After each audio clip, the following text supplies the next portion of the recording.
ಮೈಸೂರಿನಲ್ಲಿ ಆಗಿರುವಂಥ ಒಂದು ಸುದ್ದಿ ಬರ್ತಾ ಇದೆ. ಪಬ್ನಲ್ಲಿ ಭಾರೀ ಅಗ್ನಿ ಅವಘಡ ಸಂಭವಿಸಿರೋದು. ಈ ಅನಾಹುತದಲ್ಲಿ ಈಗ ಬಹಳ ದೊಡ್ಡ ಮಟ್ಟದಲ್ಲಿ ಇದ್ದಂಗೆ ಕಾಣಿಸ್ತಾ ಇದೆ. ಮೈಸೂರಿನಲ್ಲಿ ಪಬ್ನಲ್ಲಿ ಭಾರೀ ಅಗ್ನಿ ಅನಾಹುತ ಆಗಿದೆ.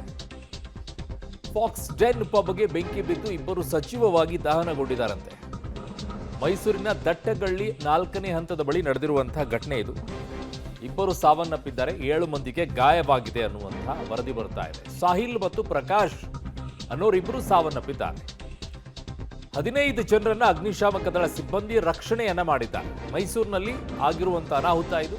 ಪಬ್ನಲ್ಲಿ ಅಗ್ನಿ ಅನಾಹುತ ಆಗಿದೆ, ಇಬ್ಬರು ಸಾವನ್ನಪ್ಪಿದ್ದಾರೆ, 7 ಮಂದಿಗೆ ಗಾಯ ಆಗಿದೆ, 15 ಜನರನ್ನ ರಕ್ಷಣೆ ಮಾಡಲಾಗಿದೆ. ನೋಡ್ತಾ ಇದ್ರ ದೃಶ್ಯಾವಳಿಗಳನ್ನ ಹೇಗಿದೆ ಅಂತೇಳಿ. ಫಾಕ್ಸ್ ಡೆನ್ ಪಬ್ಗೆ ಬೆಂಕಿ ಬಿದ್ದು ಇಬ್ಬರು ಸಜೀವವಾಗಿ ದಹನವಾಗಿರುವಂತಹ ಘಟನೆ ಮೈಸೂರಿನಲ್ಲಿ ಆಗಿದೆ. ಮೈಸೂರಿನ ದಟ್ಟಗಳ್ಳಿ ಅಂತ ಹೇಳಿ ಅದರ 4ನೇ ಹಂತದ ಬಳಿ ಈ ಪಬ್ ಇದೆ. ಇಲ್ಲಿ ಅನಾಹುತ ಸಂಭವಿಸಿದೆ. 15 ಜನರನ್ನು ರಕ್ಷಣೆ ಮಾಡಿದ್ದಾರೆ, ಇಬ್ಬರನ್ನ ರಕ್ಷಣೆ ಮಾಡೋಕ್ಕಾಗಲಿಲ್ಲ. ಇಬ್ಬರು ಸಜೀವವಾಗಿ ದಹನವಾಗಿ ಹೋಗಿದ್ದಾರೆ.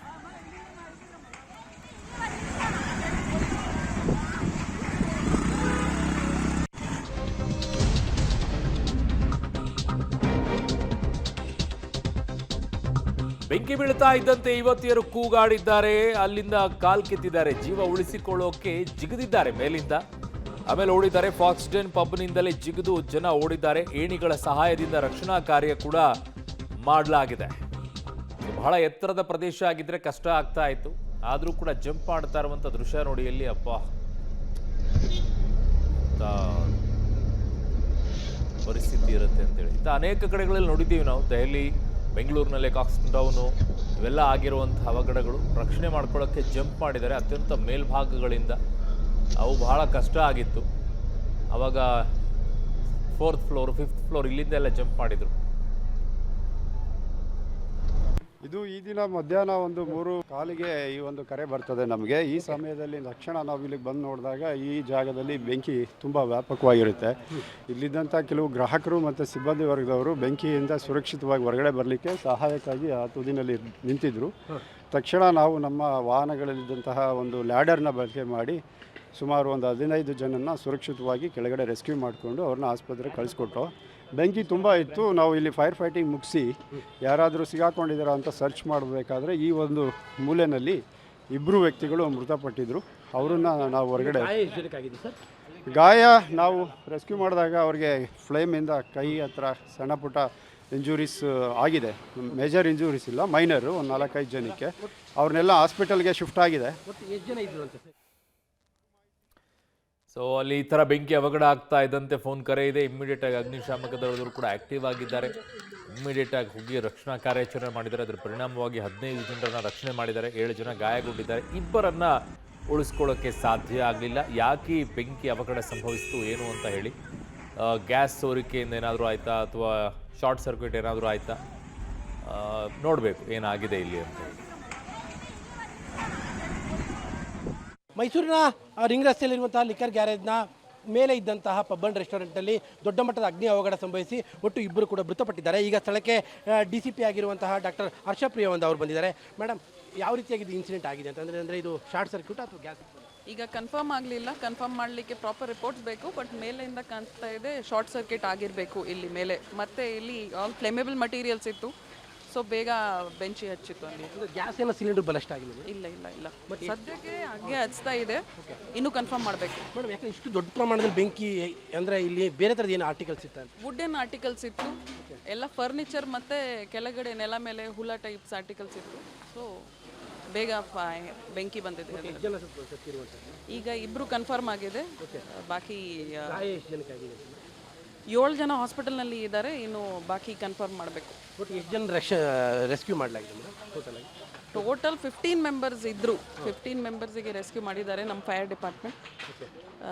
ಕೆಲವು ಜನ ಜಂಪ್ ಮಾಡಲಿಕ್ಕೆ ಟ್ರೈ ಮಾಡಿದ್ದಾರೆ. ಅದರ ಬಿಟ್ಟು ಬಾಕಿ ಕೆಲವು ಜನಗೆ ಇಲ್ಲಿ ಲ್ಯಾಡರಿಂದ ರೆಸ್ಕ್ಯೂ ಮಾಡಿಬಿಟ್ಟು ಹಾಸ್ಪಿಟಲ್ನಲ್ಲಿ ಅಡ್ಮಿಟ್ ಮಾಡಿದ್ದಾರೆ. ಮೇಡಮ್, ಇದು ಲೈಸೆನ್ಸ್ಡ್ ಪಬ್ಬ ಅಥವಾ ರೆಸ್ಟೋರೆಂಟ್? ಪಬ್ ರೆಸ್ಟೋರೆಂಟ್ ಕೆಳಗಡೆ ಇದೆ, ಮೇಲೆ ರೂಫ್ ಟೈಪ್ ರೆಸ್ಟೋರೆಂಟ್ ಇತ್ತು. ಸೊ ಇಲ್ಲಿ ಜಸ್ಟ್ ಟೇಬಲ್ಸ್ ಆ್ಯಂಡ್ ಚೇರ್ ಅಷ್ಟೇ ಇತ್ತು. ಇದು ಲೈಸೆನ್ಸ್ಡ್ ಮೇಡಮ್? ಲೈಕ್ ಚೆಕ್ ಮಾಡಬೇಕು, ಸದ್ಯಕ್ಕೆ ಲೈಸೆನ್ಸ್ಡ್ ಇರಬೇಕು. ಬಟ್ ಪೇಪರ್ಸ್ ಎಟ್ಸೆಟ್ರಾ ಈಗ ತರಿಸ್ತೀವಿ. ಬಟ್ ಇನ್ ಕೇಸ್ ಸಂಡೇ ನನ್ನ ಸಹೋದ್ಯೋಗಿ ಈಗ ಮೈಸೂರು ಪ್ರತಿನಿಧಿ ಕೆ ಪಿ ನಾಗರಾಜ್ ನನ್ನ ಸಂಪರ್ಕಕ್ಕೆ ಸಿಗ್ತಾ ಇದ್ದಾರೆ. ಕೆ ಪಿ ನಾಗರಾಜ್, ಅನಾಹುತದ ಬಗ್ಗೆ ಏನು ಹೇಳ್ತಾ ಇದ್ದಾರೆ? ಈಗ ಬರ್ತಾ ಇರುವಂಥ ಅಪ್ಡೇಟ್ಸ್ಗಳೇನು, ಯಾತಕ್ಕೋಸ್ಕರ ಈ ಬೆಂಕಿ ಅವಘಡ ಸಂಭವಿಸ್ತು ಅಂತ ಹೇಳಿ ಓನರ್ ಏನು ಹೇಳ್ತಾ ಇದ್ದಾರೆ? ಅರುಣ್, ಮೈಸೂರಿನ ಏನು ಲಿಕ್ಕರ್ ಗ್ಯಾರೇಜ್ನಲ್ಲಿ ಸಂಭವಿಸಿರುವಂಥ ಈ ದೊಡ್ಡ ಅಗ್ನಿ ಅವಘಡಕ್ಕೆ ಪ್ರಮುಖವಾದಂಥ ಮೊದಲ ಸ್ಟೆಪ್ನ ಕಾರಣ ಇಲ್ಲಿ ಇರುವಂತಹ ಬಾಕ್ಸ್. ಈ ಒಂದು ಬಾಕ್ಸಲ್ಲಿ ಮೊದಲ ಬಾರಿಗೆ ದೊಡ್ಡ ಮಟ್ಟದ ಶಾರ್ಟ್ ಸರ್ಕ್ಯೂಟ್ ಉಂಟಾಗಿದೆ. ಇಲ್ಲಿ ಉಂಟಾದಂತಹ ಶಾರ್ಟ್ ಸರ್ಕ್ಯೂಟಿನ ಬೆಂಕಿ ಏಕಾಏಕಿಯಾಗಿ ಸಂಪೂರ್ಣವಾಗಿ ಇಡೀ ರೆಸ್ಟೋರೆಂಟ್ಗೆ ಆವರಿಸಿದೆ. ಯಾಕೆ ಅಂದರೆ ಅರುಣ್, ಇಡೀ ರೆಸ್ಟೋರೆಂಟ್ನ ಬಹುತೇಕ ಒಂದು 90 ಭಾಗವನ್ನು ಮರದಲ್ಲೇ ಅವರು ಡಿಸೈನನ್ನು ಮಾಡಿದ್ದಂಥದ್ದು. ಜೊತೆಗೆ ಈ ಒಂದು ನೆಲದ ಮೇಲೆ ಕೂಡ ಅವರು ಒಣ ಹುಲ್ಲನ್ನು ಕೂಡ ಹಾಸಿದ್ರು. ಒಣ ಹುಲ್ಲನ್ನು ಡಿಸೈನ್ಗೋಸ್ಕರವಾಗಿ ಒಣ ಹುಲ್ಲನ್ನು ಸಂಪೂರ್ಣವಾಗಿ ಇಡೀ ರೆಸ್ಟೋರೆಂಟ್ನ ತುಂಬ ಹಾಸಿದಂಥದ್ದು ಒಣ ಹುಲ್ಲು. ಅದರ ಜೊತೆಗೆ ಇಲ್ಲಿದ್ದಂಥ ಫರ್ನಿಚರ್ಗಳು ಎಲ್ಲವೂ ಕೂಡ ಬೆತ್ತದ ಫರ್ನಿಚರ್ಗಳು, ಎಲ್ಲದೂ ಕೂಡ ಬೆತ್ತದಿಂದ ಮಾಡಿದಂಥ ಫರ್ನಿಚರ್ಗಳು. ಒಂದು ಕಡೆಯಲ್ಲಿ ಒಣ ಹುಲ್ಲು, ಮತ್ತೊಂದು ಕಡೆಯಲ್ಲಿ ಬೆತ್ತದ ಫರ್ನಿಚರ್ಗಳು, ಮಗದೊಂದು ಕಡೆಯಲ್ಲಿ ಇಡೀ ಒಂದು ರೆಸ್ಟೋರೆಂಟ್ನ ಒಳಗಡೆ ಸಂಪೂರ್ಣವಾಗಿ ಇಟ್ಟಿದ್ದಂತಹ ಒಂದು ಮರದ ಪೀಠೋಪಕರಣಗಳೇನಿದ್ದಾವೆ, ಇದರಿಂದಾಗಿ ಬೆಂಕಿ ದೊಡ್ಡ ಮಟ್ಟದಲ್ಲಿ ಹೆಚ್ಚಾಗೋದಕ್ಕೆ ಕಾರಣವಾಗಿರುವಂಥದ್ದು. ಮತ್ತೊಂದು ಏನು ಅಂತಂದರೆ ಅರುಣ್, ಇಬ್ಬರೇನು ಮೃತಪಟ್ಟಿದ್ದಾರೆ ಅವರು ಇಲ್ಲಿ ಬೆಂಕಿ ಸ್ಫೋಟ ಆಗ್ತಿದೆ ಅಂತಲೇ ತಪ್ಪಿಸ್ಕೊಳ್ಳೋಕ್ಕೋಸ್ಕರವಾಗಿ ಒಳಗಡೆ ಸೇರ್ಕೊಂಡ್ಬಿಟ್ಟಿದ್ದಾರೆ ಅರುಣ್. ಅಲ್ಲಿಂದ ಅವ್ರಿಗೆ ಎಕ್ಸಿಟ್ ಹಾಕೋದು ದಾರಿನೇ ಇಲ್ಲ. ಯಾಕೆಂದರೆ ಈ ಒಂದು ಪಬ್ ಆ್ಯಂಡ್ ರೆಸ್ಟೋರೆಂಟ್ಗೆ ಎಕ್ಸಿಟ್ಗೆ ಇರುವಂಥದ್ದು ಒಂದೇ ದಾರಿ, ಅದು ಲಿಫ್ಟ್ನ ಮೂಲಕ ಹೋಗಬೇಕಾಗಿರುವಂಥ ದಾರಿ. ಆ ಲಿಫ್ಟು ಕೂಡ ಸಂಪೂರ್ಣವಾಗಿ ಸುಟ್ಟೋಗಿದೆ. ಅದನ್ನು ಕೂಡ ನಾನು ನಿಮಗೆ ತೋರಿಸ್ತೀನಿ ಆಮೇಲೆ. ಸದ್ಯಕ್ಕೆ ಅವರಿಬ್ಬರು ಇಲ್ಲಿ ಒಳಗಡೆ ಯಾವಾಗ ಸಿಗಾಕೊಂಡ್ಬಿಟ್ರೋ ಅವ್ರಿಗೆ ಎಸ್ಕೇಪ್ ಆಗೋದಕ್ಕೆ ಸಾಧ್ಯನೇ ಆಗಿಲ್ಲ. ಅಲ್ಲೇ ಅವರು ಸಜೀವವಾಗಿ ದಹನವಾಗಿದ್ದಾರೆ. ಉಳಿದಂತೆ 7 ಜನರು ಗಂಭೀರವಾಗಿ ಗಾಯಗೊಂಡಿದ್ದಾರೆ ಮತ್ತು ಕೆಲವರು 15ಕ್ಕೂ ಹೆಚ್ಚು ಜನರು ಇದ್ದರು. ಅವರನ್ನು ಅಗ್ನಿಶಾಮಕ ದಳದವರು ಬಂದು, ಯಾಕಂದರೆ ಇದು ಒಟ್ಟು 4ನೇ ಫ್ಲೋರಲ್ಲಿರುವಂತಹದ್ದು, ಹಾಗಾಗಿ ನೇರವಾಗಿ ಕೆಳಗಡೆ ಇಳಿಯೋದಕ್ಕೆ ಸಾಧ್ಯನೇ ಇಲ್ಲ. ಹಾಗಾಗಿ ತಕ್ಷಣದಲ್ಲೇ ಇವರು ಅಗ್ನಿಶಾಮಕ ದಳದವರು ಬಂದು ಕೆಲವರನ್ನು ರಕ್ಷಣೆ ಮಾಡಿದ್ದಾರೆ. ಅರವಿಂದ್, ಈ ಒಂದು ರೆಸ್ಟೋರೆಂಟ್ನಿಂದ ಹೊರಭಾಗಕ್ಕೆ ಹೋಗೋಕೆ ಇರುವಂತಹ ದಾರಿ ಇದೊಂದೇ. ಇದೇ ಸಂಪೂರ್ಣವಾಗಿ ಏಕಾಏಕಿಯಾಗಿ ಸುಟ್ಟು ಹೋಗ್ಬಿಟ್ಟಿದೆ. ಇದರಿಂದ ಎಕ್ಸಿಟ್ ಹಾಕಿರುವಂತಹ ದಾರಿ ಇದು. ಜೊತೆಗೆ ಲಿಫ್ಟ್ ಇದೆ ಇಲ್ಲಿ. ಈ ಲಿಫ್ಟು ಕೂಡ ಸಂಪೂರ್ಣವಾಗಿ ಸುಟ್ಟು ಕರಕಲಾಗಿರುವಂಥದ್ದನ್ನು ಕೂಡ ತಾವು ಗಮನಿಸ್ತಾ ಇದ್ದೀರಿ. ಲಿಫ್ಟಿನ ಹೊರಭಾಗದ ಗೋಡೆಯನ್ನು ಇವರು ಕಟ್ಟಿಗೆಯಲ್ಲೇ ಮಾಡಿರುವಂಥದ್ದು, ಕಟ್ಟಿಗೆ ಡಿಸೈನಲ್ಲೇ ಮಾಡಿರುವಂಥದ್ದು. ಹಾಗಾಗಿ ಯಾರಿಗೂ ಕೂಡ ಒಬ್ಬರಿಗೂ ಕೂಡ ಇಲ್ಲಿಂದ ಎಸ್ಕೇಪ್ ಆಗೋದಕ್ಕೆ ಸಾಧ್ಯನೇ ಆಗಿಲ್ಲ. ಯಾಕೆಂದರೆ ಇಡೀ ಒಂದು ಪಬ್ ಆ್ಯಂಡ್ ರೆಸ್ಟೋರೆಂಟ್ನ ಮುಖ್ಯ ದ್ವಾರಕ್ಕೆ ಇಷ್ಟು ಪ್ರಮಾಣದಲ್ಲಿ ಬೆಂಕಿ ಯಾವಾಗ ಬಿತ್ತೋ ಅವ್ರಿಗೆ ಎಕ್ಸಿಟ್ ಆಗೋಕ್ಕೆ ಸಾಧ್ಯನೇ ಇಲ್ಲ. ಇಡೀ ಒಂದು ಪಬ್ಬಲ್ಲಿ ಇದರಲ್ಲಿ